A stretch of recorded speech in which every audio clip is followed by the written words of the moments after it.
huge fan of Avatar: The Last Airbender and The Legend of Korra. I'm also a martial artist, and I'm also an animation student, so I mean, this kind of worked out perfectly. I figured I would challenge myself to animate something in the style of those shows, because 1, I've never done it before, and 2, I've never really done 2D animation before. I think I should have started with that one. I think that was the more important one to start with. I mean, like, I've done the bouncing ball and walk cycles and a few storyboard stuff if you've seen me on Instagram, but for the most part, I've really done nothing that is 2D animated that I could really consider a real shot. So why not have my first one be a complex body mechanics action shot?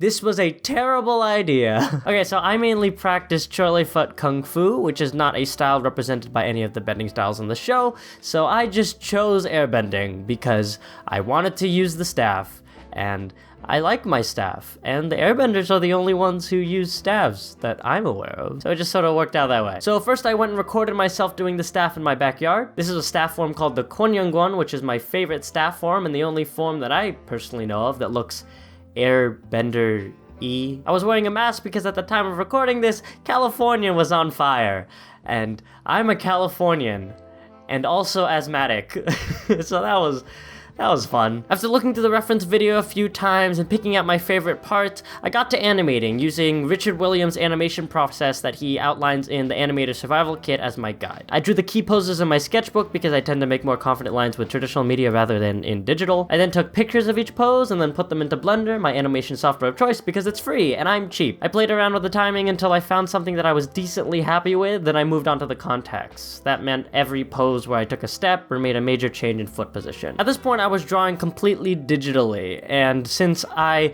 use a Wacom Intuos Pro, have poor eye coordination, and skipped a whole lot of figure drawing classes, these drawings turned out kind of but nonetheless, I tried my best. And honestly, I was pretty happy with the overall movement. It moves pretty nicely, it feels nice, and you can't even see the ugly frames, at least I hope you don't. Then I started drawing the in-between straight ahead from beginning to end. I didn't draw every single frame because who has time for that? I animated mostly on 2s, with some actions on 1s, because it just looked better, and some actions on like 3s and 4s, because I'm lazy. In places where I didn't want to draw a new frame, I just took the frame before it, and just sort of like fudged it a little. After many hours of in-betweening and accidentally screwing up the timing because I unknowingly deleted a couple of keyframes, I finally started drawing in the staff. I've never been really good at smear frames, but I mean, these were serviceable, not quite fantastic or great, but it's not bad for a first time trying it out in a major shot. I was debating whether or not I wanted to tie this down and make it look nice and clean, but I kind of liked the rough aesthetic, so I just settled with the rough animation with some light colors with the airbrush tool. I even tinted the background yellow so it looked like ink on parchment, kinda? I don't know. I tried, give me a break. I played around with the colors a lot and even tried to do some air effects animation, then quickly realized I was not nearly skilled enough to do that, so I was like, nah, I'm done. I rendered the bad boy out and got to sound editing. I wanted to capture the weight and force of airbending, so I combined sounds of actual wind with sounds with my mouth and me swinging this clothes hanger around like an idiot. I applied some effects to make it sound more forceful until I had this.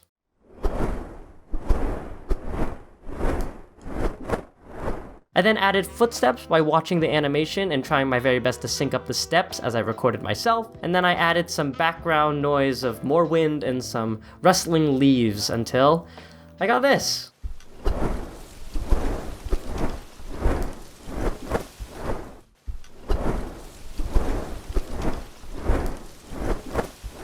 I'll be 100% honest, I didn't think I would get this done, so I'm honestly more proud of actually finishing something than having it look good. And I mean, it looks pretty alright, it's pretty good. I mean, there are some real ugly frames, and the size of the figure and the staff changes pretty much constantly, but the movement is there, and I'm pretty happy with how it's timed out and spaced. This is definitely a shot that I would want to come back to once I have a bit more experience. But honestly, that was the big lesson here for me. It's the hardest part about doing something creative is actually doing it, and finishing it, and carrying it through, and I'm sure that there are many people who are artists out there that can agree with me on that one. You know, in the end, you just gotta do it. Just do it. And even if it doesn't look fantastic, at least I got something done. I posted this animation on my Instagram and Twitter at Balbert_art before it came up on here on YouTube, so if you want to get first dibs on things that I'm working on, if I decide to finish them or start them, go ahead there first. Take care of yourselves, and I'll see you next time.